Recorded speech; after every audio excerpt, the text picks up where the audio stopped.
Labis na ikinatuwa ng humigit kumulang 1,000 residente ng barangay Namolan, Lingayen at mga karatig barangay nito ang ikatlong bugso ng I Love Pangasinan Kalusugan Caravan ng provincial government. Mismong si Pangasinan First Lady Karina Padua Espino ang nanguna sa naturang programa bilang kinatawan ni Governor Amado Pogi Espino III.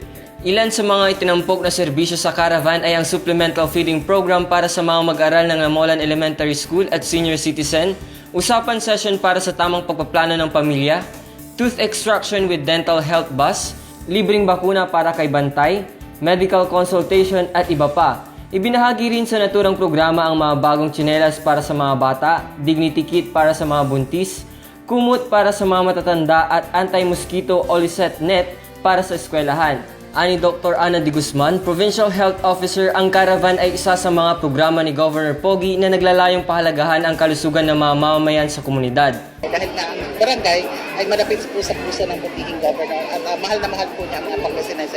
Alaga po niya ang mga kalusugan ng Pangasinense. Sabi nga namin, sa Pangasinan, sagot ni Governor Pogi ang kalusugan. Samantala, isang malaking karangalan at maagang pamasko na umano kung maituturing ng mga residente ang pagkakapili sa kanilang lugar upang pagdausan ng caravan. Kung kaya naman, lubos na pasasalamat ang kanilang ipinaabot. Nagpapasalamat po kami sa ating mahal na governor at syempre sa kanyang unang ginang, si Ma'am Karina, sa pagbibigay ng pagkakataon para mapagsilbihan yung mga estudyante namin at saka po yung mga mamamayan. Kami natutuwa dahil malaking tulong sa amin ito.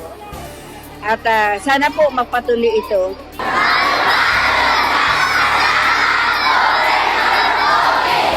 Ang Kalusugan Caravan ay patuloy na maglilibot sa iba't ibang lugar sa lalawigan. Base sa bagong direktiba ni Governor Pogi mula sa once a month to twice a month, ito isasagawa na 2 beses sa isang linggo.